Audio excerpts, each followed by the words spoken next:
नमस्कार दोस्तों, आज मैं बहुत महत्वपूर्ण विषय पर जानकारी लेकर आया हूं, जिसकी जानकारी घर के सभी सदस्य को होनी चाहिए, खासकर बच्चों, महिलाओं और बुजुर्ग को। आजकल साइबर फ्रॉड बहुत बढ़ गया है। आए दिन लोग इसका शिकार हो रहे हैं। हम सभी को इसकी जानकारी होना बहुत आवश्यक है, क्योंकि इसकी जानकारी ही बचाव है। तो आइए जानते हैं इसके विषय में, साइबर फ्रॉड से कैसे बचें। आपकी डिजिटल सुरक्षा आपके हाथ में है, बस जरूरत है थोड़ा सतर्क रहने की। आजकल हर काम ऑनलाइन होता है, लेकिन इसके साथ ही एक खतरा भी तेजी से बढ़ रहा है। साइबर फ्रॉड, ऑनलाइन धोखाधड़ी। ठग नए नए तरीके अपनाकर आपकी मेहनत की कमाई चुरा रहे हैं। लेकिन चिंता न करें, कुछ आसान बातों का ध्यान रखकर आप खुद को सुरक्षित रख सकते हैं।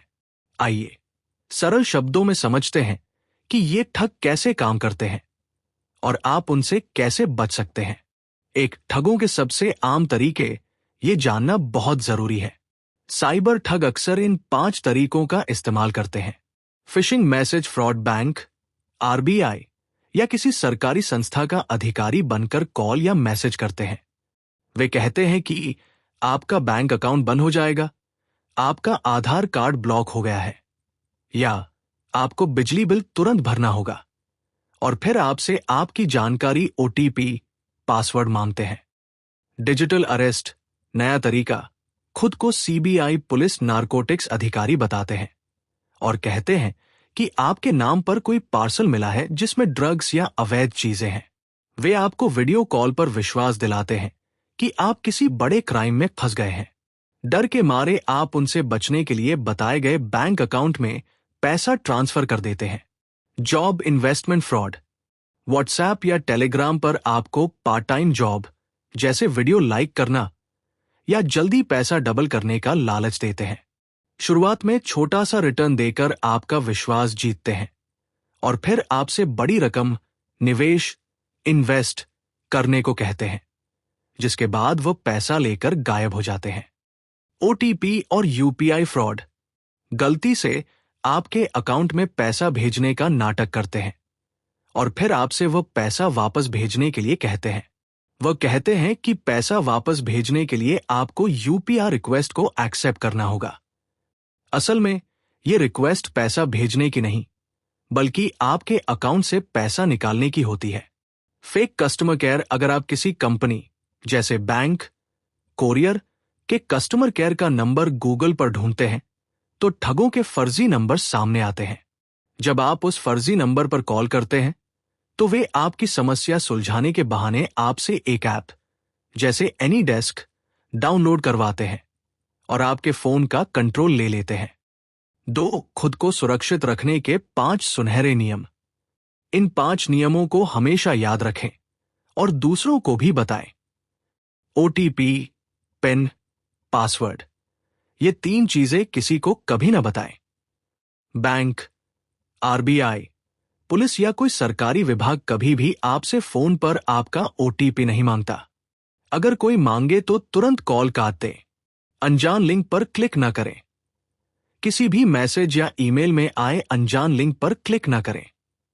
अगर आपको कोई इनाम, लॉटरी या बम्पर ऑफर वाला मैसेज आए, तो उसे सीधे डिलीट कर दें। डिजिटल अरेस्ट से न डरें। अगर कोई पुलिस, सीबीआई या कस्टम ऑफिसर बनकर आपको डराए, तो डरे नहीं। उन्हें कहें कि आप अपने वकील या स्थानीय पुलिस स्टेशन से बात करेंगे। अवैध गतिविधियों की जांच कभी भी व्हाट्सएप या स्काइप पर नहीं होती। ऐप डाउनलोड करने से बचें। अगर कोई आपसे टीम व्यूअर, एनीडेस्क या क्विक सपोर्ट जैसा कोई रिमोट एक्सेस ऐप डाउनलोड करने को कहे, तो कभी ना करें। ये ऐप ठगों को आपके फोन का पूरा कंट्रोल दे देते हैं। निवेश का लालच। रातों रात अमीर बनने या पैसे डबल करने वाले निवेश के लालच से बचें। अगर कोई योजना बहुत अच्छी लग रही है, तो समझ लीजिए कि वो झूठ है। किसी भी निवेश से पहले उसकी आधिकारिक वेबसाइट और सेबी, एसईबीआई रजिस्ट्रेशन जरूर चेक करें। 3. अगर फ्रॉड हो जाए तो क्या करें? तुरंत ये करें। अगर आप साइबर फ्रॉड का शिकार हो जाते हैं, तो हर मिनट कीमती है। तुरंत ये 2 काम करें। साइबर हेल्पलाइन नंबर पर कॉल करें। तुरंत 1930 डायल करें। यह भारत सरकार की साइबर क्राइम हेल्पलाइन है। जितनी जल्दी आप उन्हें सूचित करेंगे, उतनी ही जल्दी वे आपके पैसे को बैंक से फ्रीज रोकने की प्रक्रिया शुरू कर पाएंगे।